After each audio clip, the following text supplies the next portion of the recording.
العلم هو النور الهادي والمفتاح لكل الخير، من يرد الله به خيرا في الدين يفقهه فيدري.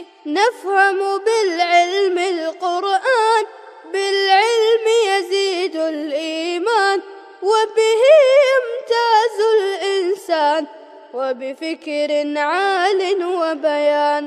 بسم الله الرحمن الرحيم. الحمد لله رب العالمين والعاقبة للمتقين والصلاة والسلام على سيد الأنبياء والمرسلين سيدنا وحبيبنا وحبيب رب العالمين محمد وعلى آله وأصحابه ومن هدى بهديه إلى يوم الدين. علم حدیث چونکہ ایک بہت ہی زیادہ پھیلا ہوا علم ہے، تو سب سے پہلے حدیث کے سلسلے میں، چونکہ ہم علم حدیث کی ایک محترم بشان کتاب مسلم شریف کا آغاز کرنے جا رہے ہیں، لہذا مناسب یہ ہے کہ ہم اس نقشے کے ذریعے سے علم حدیث کے اوپر ایک نظر ڈالیں، تاکہ علم حدیث کے سلسلے میں جو کچھ آپ نے اس سے پہلے پڑھا ہے وہ آپ کے ذہن میں مستحضر ہو جائے۔ سب سے پہلے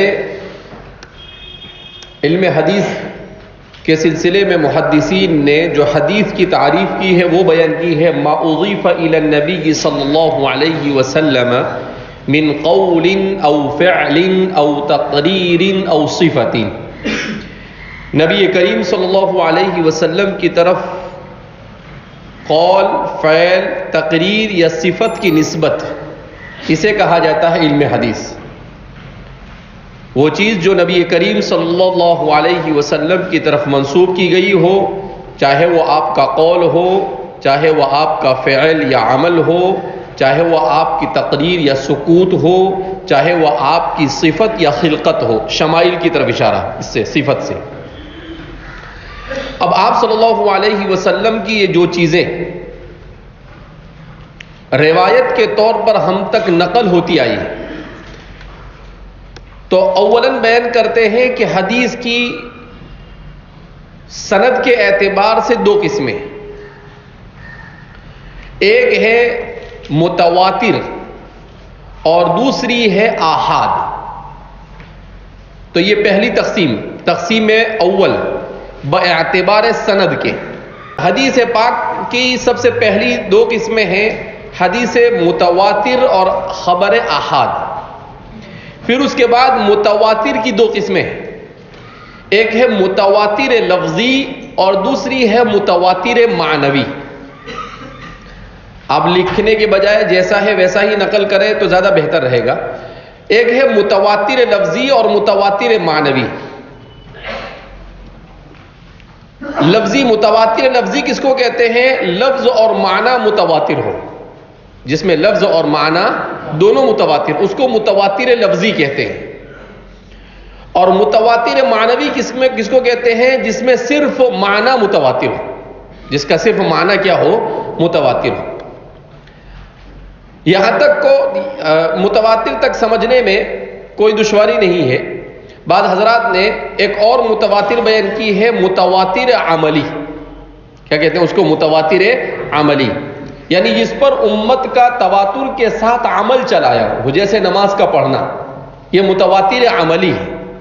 روزے کا رکھنا، اگرچہ اس کے سلسلے میں متواتر تمام چیزیں ہیں مگر اس پر عمل بھی ہوتا رہا ہے، تو چونکہ یہ ان میں کہیں نہ کہیں ضم ہو جاتا ہے، لہذا اس بنا پر اس مناسبت سے اس کے بارے میں کہا جاتا ہے کہ یہ متواتر معنوی کے ساتھ ساتھ ایک متواتر عملی بھی ہوا کرتی ہے۔ اس کے بعد بیان کرتے ہیں آحاد۔ آحاد کی جو قسمیں ہیں وہ مختلف اعتبار سے، یعنی خبر واحد جس کو ہم کہتے ہیں، اسی کی جمع ہے آحاد۔ تو خبر واحد جو ہے وہ مختلف طرح سے ہوتی ہے۔ خبر واحد کی ایک قسم ہے باعتبار وصولہ الینا، ہم تک خبر واحد جو پہنچی ہے، تو جو ہم تک پہنچی ہے اس اعتبار سے اس کی کتنی قسمیں ہیں؟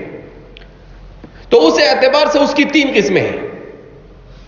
اس کی یہ جو قسمیں ہیں، ایک ہے حدیث قدسی، باعتبار وصول ہی الینا، اس میں ایک ہے حدیث قدسی اور دوسری ہے مشہور اور تیسری ہے عزیز اور چوتھی ہے غریب. تو ہم تک پہنچنے کے اعتبار سے خبر واحد کی 4 قسمیں ہیں. حدیث قدسی یعنی جس میں اللہ رب العزت نے کوئی بات نبی کریم صلی اللہ علیہ وسلم کو بیان کی وہ اپنی طرف نسبت کرتے ہوئے، جیسے سورہ فاتحہ کی فضیلت میں جیسے اللہ کے رسول صلی اللہ علیہ وسلم فرماتے ہیں کہ الفاتحہ بینی و بین عبدی. تو بینی و بین عبدی قال اللہ عز وجل بینی و بین عبدی، کہ میرے اور میرے بندے کے درمیان ہے. اس کے بعد فرماتے ہیں کہ کس طرح سے میرے اور میرے بندے کے درمیان، اس کو کہتے ہیں حدیث قدسی. اس کے بعد دوسری قسم ہے مشہور، یعنی خبر واحد ہے مگر وہ اتنی مشہور ہو گئی ہے کہ اس کی شہرت کی وجہ سے اس کو حجت بنانے میں کوئی حرج نہیں. اس کو حجت بنانے میں کوئی حرج نہیں، اگرچہ وہ ظنی الثبوت ہے، مگر ظنی الثبوت ہونے کے باوجود بھی وہ ظنی الثبوت جو خبر احاد ہے ان خبر احاد میں سب سے زیادہ قوی ہوا کرتی ہے، جو مشہور ہوا کرتی ہے. اسی طریقے سے عزیز یہ اس کے بعد کا درجہ رکھتی ہے. اور اس کے بعد ہے غریب. پھر غریب جو ہے تو غریب کی 2 قسمیں ہیں، غریب مطلق اور غریب نسبی. غریب یعنی خبر واحد ہے اور غریب ہے. کیا مطلب؟ کہ خبر واحد ہے، سند بھی صحیح ہے، مگر اس کے اندر غرابت ہے. کس اعتبار سے غرابت ہے؟ کبھی ایسا ہوتا ہے کہ اس کو نقل کرنے والے جو بیان کر رہے ہیں تو وہ بیان کرنے میں کبھی 1 یا 2 ہی آدمی ہیں، اور اس میں کبھی مطلق طور پر کہ 1-2 سے زیادہ کسی صحابی نے، 1 ہی صحابی نے بیان کیا ہے یا 2 ہی صحابی نے بیان کیا، ان سے زیادہ نے بیان نہیں کیا. اور پھر اس کے بعد اور غریب نسبی کا مطلب کیا ہے کہ کبھی ایسا ہوتا ہے کہ صحابہ میں سے 1 نے بیان کیا مگر تابعین میں سے ان سے زیادہ نے بیان کیا، تابعین میں ان سے زیادہ نے بیان کیا، تو اس کو غریب نسبی کہتے ہیں کہ نسبت کے اعتبار سے کیا ہو جاتی ہے؟ غریب ہو جاتی ہے. پھر اس کے بعد باعتبار قبول و رد، باعتبار قبول و رد، یہ اس کی 2 قسمیں ہیں، مقبول اور مردود. حدیث کی باعتبار قبول اور باعتبار رد کے 2 قسمیں ہیں، مقبول اور مردود. پھر مقبول کی 2 قسمیں ہیں، ایک ہے مقبول صحیح اور دوسری ہے مقبول حسن. مقبول صحیح اور مقبول حسن. اور اس کے بعد ہے صحیح کی 2 قسمیں ہیں، مقبول صحیح لذاتی ہی، خبر واحد مقبول صحیح لغیرہ. اس کو ایسا پورا پڑھتا ہے آدمی تو اس کے لیے سمجھنا آسان ہوتا ہے، ایسا پورا ہی پڑھیں گے، خبر واحد مقبول صحیح لغیرہ. اس کی اسی طریقے سے دوسری ہے مردود. کیا مطلب؟ کہ وہ جس کو قبول نہیں کیا جا سکتا، خبر واحد ہے اور وہ مردود ہے. اب اس کے مردود ہونے کے اعتبار سے اس کی قسمیں ہیں اسقاط سند کی وجہ سے. نیچے بیان کر رہے ہیں کہ اس کی سند میں اسقاط پایا جاتا ہے. پھر جو اسقاط یا تو اسقاط سند کی وجہ سے ہوتی ہے یا راوی میں طعن کی وجہ سے، راوی میں کوئی طعن ایسا ہے، یا پھر اس کے مردود ہونے کی وجہ ہوتی ہے عدم ضبط، یعنی برابر اس میں ضبط اس کا صحیح نہیں پہنچ سکا ہے، اوہام یا مخالفت روات کی وجہ سے، جیسا کہ ابھی ہم نے پڑھا منکر وغیرہ کہ راویوں کے اندر اختلاف پایا جاوے. اسی طریقے سے ایک اور قسم ہے اسی کی مردود کی، تعارض یا نقل کی خرابی کی وجہ سے، کہ احادیث میں تعارض ہو جائے، کسی میں کچھ بیان کیا گیا ہے اور دوسرے حدیث میں اسی سے، اور اس کو تطبیق دینے کی کوئی شکل وہاں پر پائی نہ جاوے. پھر اس کے بعد کیا بیان کر رہے ہیں کہ یہ جو خبر مردود ہے اسقاط سند کی وجہ سے، تو اسقاط سند کے اعتبار سے بھی اس کی 2 قسمیں ہیں، سقوط ظاہر اور سقوط خفی. سقوط ظاہر اور سقوط خفی. پھر سقوط ظاہر کے اعتبار سے اس کی 4 قسمیں ہیں، منقطع یعنی خبر مردود اسقاط عن السند منقطع، معضل، مرسل، معلق. یہ 4 قسمیں ہیں جو سقوط کے اعتبار سے ہیں. منقطع ہے، کہیں نہ کہیں سند میں تقاطع پایا جاتا ہے، کہیں پر ٹوٹ جاتا ہے. کیا مطلب کہ تسلسل باقی نہیں رہتا ہے سند میں, کہ ایک جگہ پر سند صحابی نے نقل کیا اور بیچ میں سے کسی تابعی نے اس کو نقل نہیں کیا تو انقطاع پایا گیا, یا صحابی نے اس کو نقل نہیں کیا اور تابعی نے اس کو نقل کیا. اسی طریقے سے معضل روایت ہوتی ہے, مرسل روایت ہوتی ہے اور معلق روایت ہوتی ہے. پھر سقوط خفی کے اعتبار سے اس کی دو قسمیں ہیں, خبر المدلس اور المرسل الخفی, جس میں ارسال ہوتا ہے. ارسال میں کیا ہوتا ہے کہ راوی اپنے کسی ایک شیخ کو چھوڑ دیتا ہے مگر وہ راوی بہت اونچے درجے کا ہوتا ہے تو وہ ارسال کر لیتا ہے. اب وہ ارسال میں ایک کبھی ارسال خفی ہوتا ہے تو اسی کو کہتے ہیں, اس میں شمار کریں گے, اور اگر ارسال جلی ہے تو پھر وہ صرف مرسل کہی جائے گی, اور اگر ارسال خفی ہے تو پھر اس کو المرسل الخفی کہا جاتا ہے. اسی طریقے سے سند کی مردود کے اعتبار سے اس میں جو دوسری قسم ہے وہ راوی میں طعن کی وجہ سے. تو راوی میں جو طعن آتا ہے اس کی بھی دو صورتیں ہیں, یا تو عدالت میں طعن ہوتا ہے یا پھر ضبط میں طعن ہوتا ہے. عدالت میں طعن کب ہوتا ہے؟ جبکہ راوی کیسا ہو, جھوٹا ہو, یا اس پر کذب کی تہمت ہو, یا وہ فسق کا شکار ہو, یا وہ کسی بدعت کا شکار ہو, یا اس کی طرف جہالت کی نسبت کی جا رہی ہو.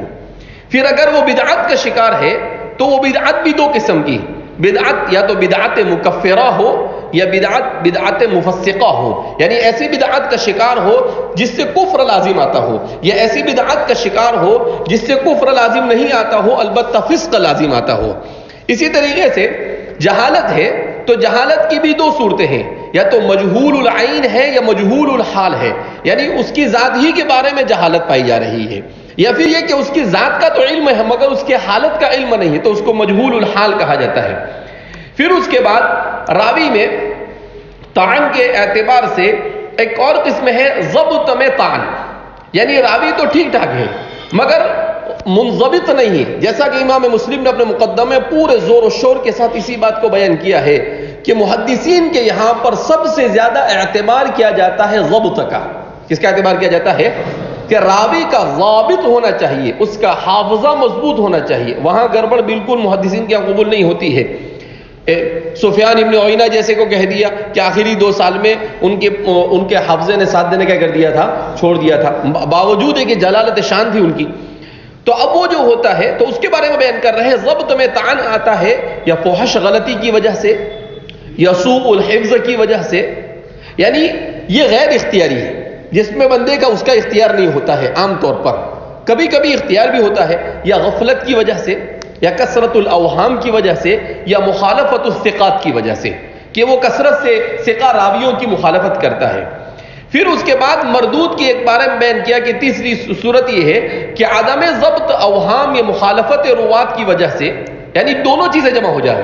اس سے پہلے بیان کیا کہ یا تو راوی میں جو طعن ہے وہ یا تو ضبط کی وجہ سے, یا پھر اس کے اندر جو طعن ہے جس کے بارے میں بیان کیا کہ یا تو ضبط میں یا پھر راوی میں خود طعن ہے. لیکن یہاں پر دونوں چیزیں جمع ہو رہی ہیں, عدم ضبط بھی اور اوہام اور مخالفت بھی دونوں چیزیں جمع ہو رہی ہے. تو پھر اس صورت میں اس کی کتنی قسمیں ہیں؟ تو اس صورت میں اس کی 6 قسمیں ہیں. خبر شاذ, خبر معلول, خبر مدرج, خبر مقلوب, المصحف والمحرف. المصحف والمحرف یہ مستقل ایک علم ہے. تصحیفات المحدثین, یعنی محدثین سے کہاں کہاں پر تصحیف ہوئی.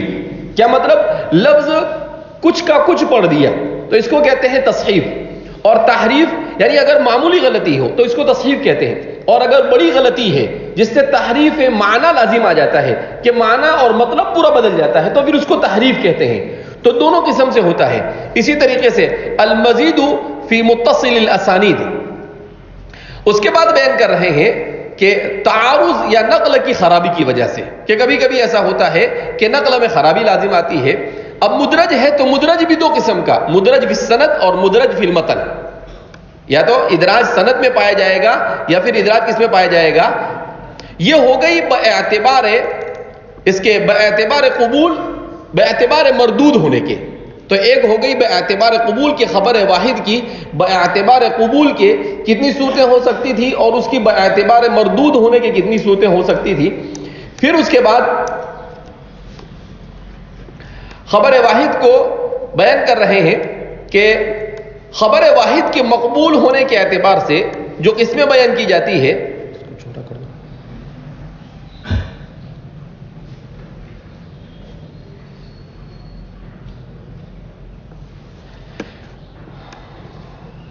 ہاں تو خبر واحد کے سلسلے میں کیا بیان کر رہے تھے کہ خبر واحد یہ باعتبار اصولہ لینا، باعتبار ورد کے، پھر باعتبار ورد کے اندر بیان کر رہے تھے صحیح، حسن، صحیح لذاتی، حسن لذاتی، حسن لغیرہ، حسن لذاتی، اور پھر اس کے بعد باعتبار منسوب الیہ، یعنی اس کی نسبت جو کی جا رہی ہے، کس کی طرف نسبت کی جا رہی ہے، کسی تابعی کی طرف اس کی نسبت ہے، کسی صحابی کی طرف اس کی نسبت ہے، رسول اللہ صلی اللہ علیہ وسلم کی طرف اس کی نسبت کی جا رہی ہے۔ تو اس اعتبار سے اس کی کتنی قسمیں ہیں؟ 4 قسمیں ہیں: حدیث مرفوع، حدیث موقوف، حدیث مقطوع اور حدیث مسند۔ حدیث مرفوع جس کو صحابی نے حضور رسول اللہ صلی اللہ علیہ وسلم کی طرف نسبت کرتے ہوئے بیان کیا گیا، جیسے قال رسول اللہ عن ابی ہریرہ رضی اللہ عنہ انہ قال قال رسول اللہ صلی اللہ علیہ وسلم، تو یہ مرفوع ہو گئی روایت۔ موقوف جیسے کسی صحابی نے بات کہی ہو اور حضور کی طرف اسے منسوب نہ کیا ہو، تو پھر یہ موقوف ہو گئی کہ بھئی یہ صحابی نے بیان کیا مگر اس صحابی نے آپ صلی اللہ علیہ وسلم کی طرف اس کی نسبت نہیں کی۔ مقطوع جس میں سند میں کہیں پر انقطاع پایا جاوے، جیسے تابعی نے بیان کیا مگر وہ تابعی نے یہ نہیں کہا کہ صحابی نے بیان کیا، تو ایسا محسوس ہو رہا ہے کہ ہو سکتا ہے ان کی اپنا قول ہو، یا ہو سکتا ہے کسی صحابی سے سنا ہو اور انہوں نے بیان نہ کیا ہو۔ اور مسند جس میں پوری سند کو مکمل طور پر بیان کر دیا جاوے۔ اب وہ سند کیا ہے، اس کے بعد اس میں جو بھی کلام ہوگا وہ ایک الگ بات ہے۔ پھر اس کے بعد بیان کر رہے ہیں کہ حدیث مرفوع، تو حدیث مرفوع کی 3 قسمیں۔ حدیث مرفوع کتنی قسمیں ہیں؟ 3۔ حدیث مرفوع قولی، خبر واحد مقبول مرفوع قولی، اور فعلی یعنی یا تو قول بیان کیا گیا ہو، یا کوئی عمل یا فعل بیان کیا گیا ہو، یا تقریر بیان کی ہو۔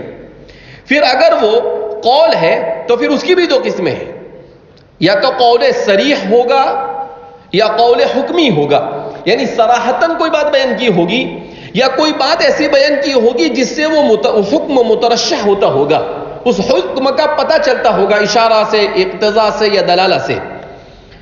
اسی طریقے سے اگر فعلی ہے تو اس میں بھی یہی دونوں چیزیں ہوگی، صریح ہوگا یا حکمی ہوگا۔ اسی طریقے سے اگر تقریر اور سکوت ہے تو وہ بھی یا تو صریح ہوگا یا پھر حکمی ہوگا، جیسا کہ میں نے کہا کہ حضرت خالد بن ولید فرماتے ہیں کہ اکل علی مائدۃ رسول اللہ صلی اللہ علیہ وسلم الضب، آپ صلی اللہ علیہ وسلم کے دسترخوان پر ضب کو یعنی گوہ کو کھایا گیا، تو آپ فرماتے ہیں کہ نہ آپ صلی اللہ علیہ وسلم نے کھانے سے روکا اور نہ خود آپ نے کھایا، تو یہ ہے سکوت ہے۔ بعض روایتوں میں آتا ہے کہ آپ سے کہا گیا کہ آپ تناول فرمائیے، تو آپ نے کہا کہ میں نہیں کھاتا ہوں، آپ نے کیا کہا؟ لیکن میں کھانے سے روکتا بھی نہیں ہوں، تو پھر یہ صریح ہو گیا۔ اگر آپ صلی اللہ علیہ وسلم سے یہ آگے کی بات ثابت نہیں ہے تو پھر اس صورت کے اندر میں یہ صریح ہے، اور اگر یہ آگے کی بات ثابت ہے تو پھر اس صورت میں یہ حکمی ہے کہ صرف آپ کے دسترخوان پر کھایا گیا، آپ صلی اللہ علیہ وسلم نے کسی کو منع بھی نہیں کیا اور خود بھی اس کو کھایا نہیں، تو پھر یہ حکمی ہے کہ اس سے حکم نکالا جائے گا کہ آپ خاموش رہے، اس کا مطلب یہ ہے کہ مباح الاکل ہے۔ اسی طریقے سے باعتبار روات کے کیا مطلب؟ باعتداد تعداد روات، کہ راویوں کی تعداد سند میں کتنی ہے، تو فرماتے ہیں کہ اس کی بھی 2 قسمیں ہیں، ایک ہے عالی السند اور دوسری ہے نازل السند۔ ہمارے محدثین کے یہاں پر 2 قسم کی گروہ ہے۔ محدثین کی ایک جماعت یہ کہتی ہے کہ سند کے عالی ہونے نہ ہونے کا کوئی اتنا زیادہ فرق پڑتا نہیں، لیکن جمہور محدثین یہ کہتے ہیں کہ نہیں، سند عالی کی محنت اور کوشش کرنی چاہیے، لیکن سند عالی کے حصول کے لیے ہمارے اس زمانے میں بھی 2 قسم کے لوگ پائے جاتے ہیں۔ بعض محدثین ایسے ہیں جو جب تک کہ آپ ان کے سامنے کوئی حدیث پڑھ کر نہ سناؤ پورے ضبط اور اتقان کے ساتھ، یا کوئی کتاب پڑھ کر نہ سناؤ، وہاں تک کہ وہ اپنی اجازت نہیں دیتے. اور بعض وہ ہوتے ہیں کہ آپ کو آتا نہیں آتا ہے، آتا جاتا کچھ بھی نہیں ہو تب بھی وہ کیا کرتے ہیں، ان کے یہاں توسع ہوتا ہے.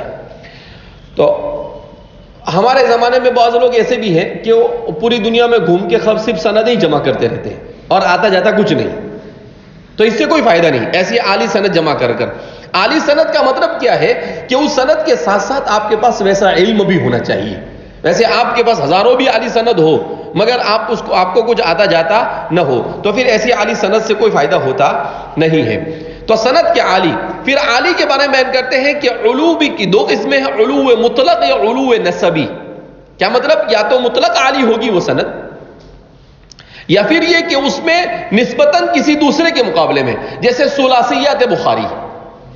تو ثلاثیات بخاری یہ مطلق نہیں عالی، بلکہ دوسرے جو صحاح ستہ ہے ان میں کہیں پر ثلاثیات آپ کو نہیں ملیں گی، ان کے یہاں ثلاثیات ملے گی. تو دوسری صحاح ستہ کی طرف نسبت کرتے ہوئے امام بخاری کی سند یہ سب سے عالی ہے، جس میں امام بخاری اگرچہ قال بعض الناس کہتے ہیں مگر اس میں جتنی روایت نقل کرتے ہیں اس میں آدھی سے زیادہ مکی ابن ابراہیم سے نقل کرتے ہیں، اور مکی ابن ابراہیم من تلامیذ ابی حنیفہ، امام صاحب کے تلامذہ میں سے تھے. تو ان کی عالی سند جو ہے وہ انہی کی برکت سے زیادہ عالی سند ہوئی ہے. بہرحال تو کیا فرما رہے ہیں کہ سند کی باعتبار علو کے دو قسمیں، علو مطلق یا علو نسبی. اب جیسے امام مالک فرماتے حدثنا نافع حدثنا عبداللہ ابن عمر، یہ مطلق عالی ہے، اس سے عالی اور کچھ نہیں ہو سکتا. خود امام بخاری فرماتے ہیں کہ اسانید میں سب سے عالی اور سب سے افضل اگر کوئی سند ہے تو وہ حدثنا مالک عن نافع عن عبداللہ ابن عمر، اس سے بڑھ کر اور کوئی عالی سند ہو سکتی نہیں. تو جتنی کتابوں میں سند، تو موطا یہ علوم سند کے اعتبار سے مطلق طور پر سب سے اہم کتاب ہے. اسی لیے ہمارے ہندوستان کے علماء نے آخری دور میں موطا کے اوپر بہت توجہ دی. حضرت شاہ ولی اللہ صاحب محدث دہلوی رحمۃ اللہ علیہ نے بھی خاص توجہ دی، اور حضرت مولانا زکریا صاحب مہاجر مدنی رحمۃ اللہ علیہ نے بھی اس پر خاص طور پر توجہ دی، اور اوجز المسالک کے نام سے آپ نے مستقل زیادہ نہیں صرف 20 جلدوں کے اندر میں اس کی شرح لکھی ہے. وہ جب چھپی اور چھپنے کے بعد الجزائر گئی جہاں پر مالکیہ ہے، تو انہوں نے جب اس کتاب کو پڑھا تو ان کے بڑے بڑے فقہاء اور محدثین نے کہا کہ اس میں اتنے ایسے دقیق مالکیہ کے مسائل سے تعرض کیا گیا ہے کہ وہ مسائل ہم کو آج اس میں ملے، اس سے پہلے ہم کو بھی اپنی کتابوں میں نہیں ملے تھے. حضرت نے اتنی محنت کے ساتھ اس کتاب کو تیار کیا تھا. آپ کے استاد تھے حضرت مولانا خلیل صاحب، انہوں نے ابو داؤد کی یہ لکھی تھی بدر المجہود فی شرح حل ابی داؤد، اور پھر ان کے تلمیذ نے اس کو لکھا. بہرحال تو علو مطلق اور علو، اس کے بعد نازل کی بھی یہی صورت ہے کہ نزول مطلق اور نزول نسبی، کہ کبھی کسی کی سند مطلق طور پر نازل ہوتی ہے یعنی اس میں بہت زیادہ راوی پائے جاتے ہیں، اور کبھی اس کی سند کے اندر میں دوسروں کے مقابلے میں زیادہ راوی پائے جاتے ہیں. پھر باعتبار اوصاف روات، راویوں کے وصف کے اعتبار سے، راویوں کے وصف کے اعتبار سے خبر واحد جو ہے اس کی قسمیں بیان کرتے ہیں 1 2 3 4 5 6 7 8 9. تو باعتبار اوصاف کے 9 صورتیں اس کی. ایک تو ہے روایت الاقران، ایک کیا ہے روایت الاقران، یعنی دونوں روایت کرنے والے ہم عصر ہو. جیسے ہم نے کل پڑھا یحییٰ القطان اور عبد الرحمن بن مہدی دونوں معاصر ہے. اب اگر عبد الرحمن بن مہدی یحییٰ القطان سے نقل کرے یا یحییٰ القطان عبد الرحمن بن مہدی سے نقل کرے تو پھر اس کو کہیں گے روایت الاقران. اس کو کیا کہیں گے؟ روایت الاقران. اسی طریقے سے دوسری قسم ہے المدبج، تیسری ہے روایت الاکابر عن الاصاغر، کہ بڑے ہیں وہ چھوٹے سے نقل کر دے. اسی طریقے سے روایت الآباء عن الابناء، جیسے عن عمرو بن شعیب عن ابیہ عن جدہ، کہ بیٹے اپنے باپ سے روایت کو نقل کرے. یہ سب لطائف اسناد کے اندر میں شمار کیا جاتا ہے. اسی طریقے سے السابق واللاحق، اسی طریقے سے المتفق والمفترق، اسی طریقے سے المتشابہ، اور یہی اسی طریقے سے الالقاب اور المفردات. تو فرماتے ہیں کہ باعتبار اوصاف راوی کے اس کی مختلف قسمیں ہیں جس کو یہاں پر ذکر کیا گیا. اسی طریقے سے باعتبار طریق التحمل وصیغ الادا، یعنی کن صیغے سے حدیث کو نقل کیا جا رہا ہے اور اس کو آگے بیان کیا جا رہا ہے، تو کہا کہ اس کے اعتبار سے بھی جو اس کی قسمیں بیان کی جاتی ہے اس میں ہے نمبر 1 السماع من لفظ الشیخ، شیخ نے کہا اپنے الفاظ میں اس کو بیان کیا، تو اس کے لیے کیا کہتے ہیں حدثنا۔ بعض حضرات نے حدثنا اور انبأنا میں کوئی فرق نہیں کیا ہے، لیکن امام مسلم کے یہاں پر اس میں فرق کیا جاتا ہے کہ حدثنا جب شیخ سنائے تو حدثنا، اور انبأنا اور اس کے علاوہ دوسرے الفاظ ہیں اخبارنا، تو فرماتے ہیں اس کا مطلب یہ ہے کہ اس کو پڑھا گیا اور شیخ نے اس کی تصویب کی اور کہا کہ یہ صحیح ہے، تو اسی کو بیان کرتے سماع من لفظ الشیخ۔ اور القراءۃ علی الشیخ اخبارنا، تو اس کے سلسلے میں امام مسلم کا مسئلہ یہی ہے کہ یعنی شیخ پر پڑھی گئی اور شیخ نے اس کے بارے میں اجازت دی اور اس پر سکوت اختیار کیا اور اس پر کوئی مؤاخذہ نہیں کیا، تو اس کو کہتے ہیں القراءۃ علی الشیخ۔ اسی طریقے سے الاجازت، شیخ نے اجازت دے دی، ان کو اعتماد ہوا اور اس اعتماد کی بنیاد پر انہوں نے اجازت دے دی، تو اس کو کہتے ہیں الاجازت۔ المناولۃ، مناولہ، اس کے سلسلے میں اس سے پہلے آپ کے سامنے میں بتلا بھی چکا ہوں۔ الکتابۃ، الاعلام، الوصیۃ اور الوجادۃ۔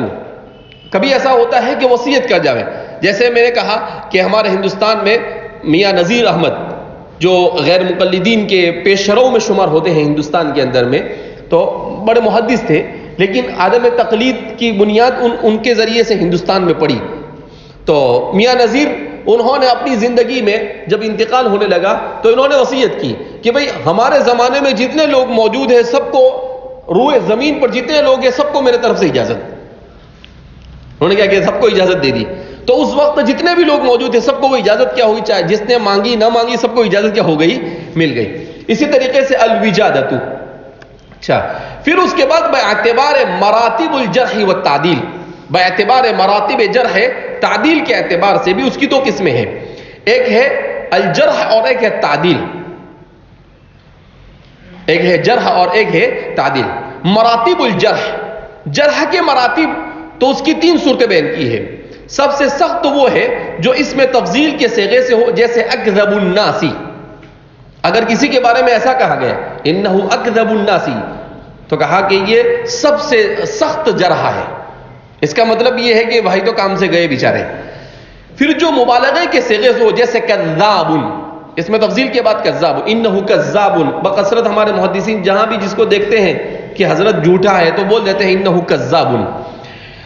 اور نمبر 3 جس سے معمولی کمزوری کا اظہار ہوتا ہو، جیسے سیء الحفظ، کہ بھئی آدمی اچھے ہیں، جیسے آپ نے پڑھا نا کہ بعض راویوں کے بارے میں کہا انہ صالح سیء الحفظ، آدمی نیک تھا، ٹھیک ٹھاک تھا، مگر حافظہ کام کرتا تھا نہیں، تو کہا کہ یہ جرح ہے، مگر یہ جرح کا بالکل ادنا درجہ ہے۔ باعتبار مراتب تعدیل، تعدیل کے اعتبار سے سب سے اعلیٰ تعدیل جو اس میں تفضیل کے صیغے سے ہو، جیسے اوثق الناس، پھر وہ جس میں صفات کو مکرر ذکر کیا گیا ہو، ثقۃ ثقۃ، ہم نے پڑھا ابھی جیسے بہت سارے لوگوں کے بارے میں کہ وہ کہتے ہیں کہ دارقطنی نے کہا ثقۃ ثقۃ، تو کہا کہ جہاں ڈبل مکرر کسی لفظ کو استعمال کیا جاوے۔ اور تیسرا پھر وہ جو ادنا مراتب جرح کے قریب ہو، جیسے یروی حدیثہ، یروا حدیثہ، یروا حدیثہ، کہ بھئی ان کی حدیث نقل کی جا سکتی ہے، اس کا مطلب یہ ہے کہ عادل راوی کو اوپر کوئی جرح نہیں ہے، البتہ چل جائے گا، اس کا مطلب کیا ہوتا ہے، البتہ چل جائے گا۔ تو اس طریقے سے اس کو بیان کرتے ہیں۔ تو یہ خبر واحد کی جتنی قسمیں تھی اس کو بیان کیا، جیسے انہوں نے بیان کیا کہ علم الحدیث، اصل میں دیکھو میں آپ کو اس لیے بار بار یہ بات کہہ رہا ہوں کہ چونکہ تعلیم و تعلم کا جو نیا طریقہ ہے، اس نئے طریقے سے بھی ہمیں استفادہ کرنا چاہیے۔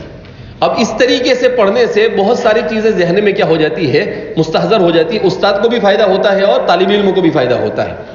تو علم الحدیث، ابھی تک ہم نے جو پڑھا اس نقشے میں صرف حدیث کے اوپر کلام تھا، اب یہ ہے علم حدیث، یعنی یہاں پر وسعت آ گئی، یعنی ان تمام کے تمام علوم کے بارے میں بیان کیا جائے گا جس کا علم حدیث سے تعلق ہے۔ تو علم حدیث کے سلسلے میں بیان کر رہے ہیں کہ علم حدیث کی اولاً 2 قسمیں ہیں۔ ایک ہے علوم الحدیث اور دوسری ہے علوم متن الحدیث. ایک ہے مطلق علوم الحدیث اور دوسرا ہے علوم متن الحدیث. پھر علوم الحدیث جو ہے اس کے بارے میں بیان کر رہے ہیں کہ علم حدیث اس کو اس کی دو قسمیں ہیں علوم الحدیث کی. ایک ہے علم روایت الحدیث، ایک کیا ہے علم روایت الحدیث، اور دوسری ہے اقسام الخبر. دوسری کیا ہے اقسام الخبر. پھر علم روایت حدیث جو ہے تو اس کے سلسلے میں آداب الطالبی جو آپ کو تفصیل کے ساتھ شروع میں بتلایا گیا، جس میں بہت سارے لوگ شریک نہیں بھی تھے جو لیٹ آئے. اس کے بعد آداب المحدثی، اس کے بعد سماع، لیٹ بھی آئے اور اس کے بعد انہوں نے فکر بھی نہیں کی کہ اس سے پہلے جو سبق ہوا اس کو ذرا ایک مرتبہ دیکھ لیں گے. کیوں؟ اس لیے کہ وقت نہیں نا بیچاروں کے پاس.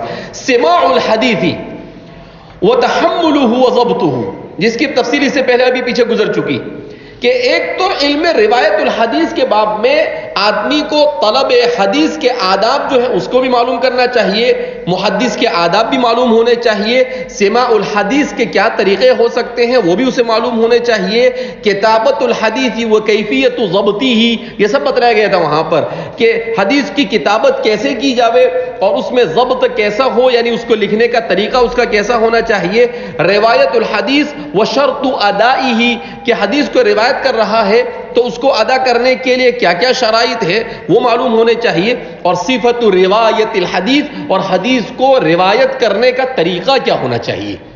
اتنی باریکی کے ساتھ علم حدیث کے اوپر، علوم حدیث کے اوپر کام کیا گیا ہے.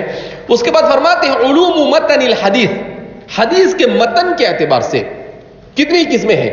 تو کہا کہ اس اعتبار سے اس کی قسمیں ہیں. نمبر ایک ہے شرح الحدیث، حدیث کی شرح کی جاتی ہے، جیسے شارحین نے شرح کی ہے، حافظ صاحب نے شرح کی ہے، فتح الباری شرح صحیح البخاری، عمدۃ القاری شرح صحیح البخاری، اور قسطلانی وغیرہ نے کیا ہے. مسلم نے جیسے صاحب فتح الملہم وغیرہ نے، امام نووی نے حاشیۃ النووی المنہاج کے نام سے. تو یہ ہے شرح الحدیث. اور دوسری ہے غریب الحدیث، یہ مستقل ایک علم ہے جس کے اوپر بہت ساری کتابیں لکھی گئی ہے. غریب الحدیث کیا مطلب ہوتا ہے غریب الحدیث کا؟ ایک ہے غریب الحدیث مصطلحات محدثین کے نزدیک، اور ایک ہے غریب الحدیث لغت کے اعتبار سے. تو یہ جو غریب الحدیث ہے باعتبار لغت کے، کیا مطلب کہ احادیث مبارکہ کے اندر میں کبھی ایسے الفاظ استعمال کیے جاتے ہیں جو قلیل الاستعمال ہے، جس کا زیادہ استعمال عربی زبان میں ہوتا نہیں ہے. جیسے حدیث ام زرع. اب وہ حدیث ام زرع پتہ نہیں آپ نے پڑھی یا نہیں پڑھی، آپ پڑھیں گے آئندہ. تو اس حدیث ام زرع میں بکثرت غریب الفاظ ہیں. ام المومنین عائشہ صدیقہ رضی اللہ تعالیٰ عنہ نے اس کو بیان کیا ہے. بڑی دلچسپ حدیث ہے اور محدثین کے یہاں پر اس کو بہت دلچسپی کے ساتھ پڑھایا جاتا ہے. تو ایسے بہت سارے الفاظ ہوتے. اب اس میں ایسے الفاظ آئیں گے آپ پڑھیں گے تو آپ کو ایسا لگے گا پتہ نہیں عربی میں ہے یا کوئی دنیا کی کوئی اور پرانی زبان میں ہے، حالانکہ وہ عربی میں ہوتے ہیں لیکن آپ کو ایسا لگے گا. تو اس کو کہتے ہیں غریب. تو اس غریب الحدیث پر مستقل لغویین نے کام کیا جو محدث بھی ہوتے تھے اور لغت کے امام بھی ہوتے تھے. تو انہوں نے اس کو سمجھانے کی کوشش کی. اسی طریقے سے اسباب الورود، جیسے قرآن کریم میں اسباب نزول ہوتا ہے، ایسے ہی حدیث پاک میں اسباب ورود ہوتا ہے. اس پر بھی مستقل کتابیں لکھی گئی. اسباب ورود الحدیث کیا مطلب کہ نبی کریم صلی اللہ علیہ وسلم نے یہ بات بیان کی تو کس پس منظر میں آپ نے بیان کی، کیا واقعہ پیش آیا جس کی وجہ سے آپ کو یہ بیان کرنا پڑا، اس کو کہتے ہیں اسباب ورود الحدیث. اسی طریقے سے فقہ الحدیث کہ فقہ حدیث کے باب، حدیث سے فقہ کے کون سے مسائل ثابت ہو رہے ہیں، کہاں پر فرائض ثابت ہوتے ہیں، کہاں واجبات ثابت ہوتے ہیں، کہاں سنتیں ثابت ہو رہی ہے، کہاں پر مسائل ثابت ہو رہے ہیں، اس کو کہتے ہیں فقہ الحدیث.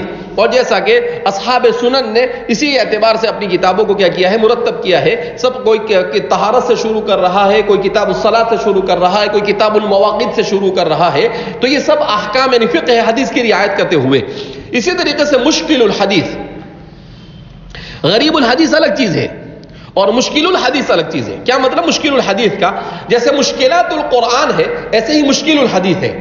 مشکل الحدیث کا مطلب کیا ہے کہ بعض مضامین احادیث مبارکہ میں ایسے وارد ہوتے ہیں کہ جس کو آپ سرسری پڑھ کر نہیں سمجھ سکتے ہیں، بلکہ ان مضامین کو سمجھنے کے لیے آپ کو بہت ساری دوسری چیزیں سمجھنی پڑے گی، تب جا کر سمجھ میں آئے گا کہ ہاں یہاں پر یہ چیز مراد ہے. اس کو کہتے ہیں مشکل الحدیث. تو تو اگرچہ وہ الفاظ وہاں آسان ہو، مگر اس حدیث کے ذریعے سے یا حدیث کے اس جز کے ذریعے سے جس چیز کی طرف اشارہ، یعنی اس کی مراد یہ مشکل ہو رہی ہو، تو مشکل الحدیث اس پر بھی مستقل کام کیا ہے لوگوں نے. اور مختلف الحدیث کیا مطلب؟ کہ حدیث کے اندر میں اختلاف جو پایا جاتا ہے، کہ کبھی سند میں راویوں میں اختلاف، کبھی اختلاف پایا جاتا ہے متن کے اندر میں اختلاف، تو کم زیادہ کا جو اختلاف ہوتا ہے، کسی نے کم بیان کیا، کسی نے زیادہ بیان کیا، تو اس کو کہتے ہیں مختلف الحدیث. یہ بھی مستقل، یہ ایک ایک علم کے اوپر دسیوں نہیں، سینکڑوں نہیں، ہزاروں کتابیں لکھی گئی. فجزاهم اللہ عن امتی محمد خیر الجزا. ہمارے محدثین کو اللہ دنیا اور آخرت میں امت کی طرف سے بہترین اجر عطا فرمائے. الناسخ والمنسوخ، جیسے قرآن کریم میں ناسخ ما ننسخ من آیت او ننسها نأتی بخیر منها، اسی طریقے سے احادیث مبارکہ میں بھی ناسخ اور منسوخ ہوتا ہے کہ آپ صلی اللہ علیہ وسلم نے کوئی بات بیان کی اور وہ ابتدائی دور کی تھی، پھر اس کے بعد آپ صلی اللہ علیہ وسلم نے اس حکم کو کیا کر دیا؟ بدل دیا کہ اب ایسا ہے، اب ایسا نہیں ہوگا. تو جو پہلے تھا وہ کیا ہو گیا؟ منسوخ ہو گیا، اور یہ دوسرے والا جو حکم ہے وہ کیا ہو گیا؟ ناسخ. اس پر بھی مستقل کتابیں لکھی گئی ہے. اچھا، اس کے بعد بیان کر رہے ہیں کہ علوم الحدیث کے اعتبار سے ایک ہے علم روایت الحدیث اور دوسری ہے اقسام الحدیث. تو ایک ہے منتہی السند، ایک ہے عدد الطرق، دوسرا ہے القبول وعدمہ العمل بہ. اس کے بعد علم الاسناد. تو علم الاسناد میں بھی دو قسمیں ہیں، روات الاسناد اور الاتصال والانقطاع.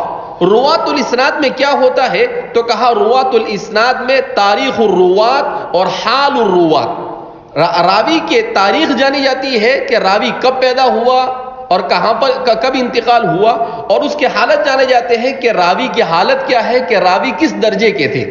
اسی طریقے سے الاتصال والانقطاع، کہ علم الاسناد سند کے اعتبار سے حدیث متصل ہے یا منقطع ہے.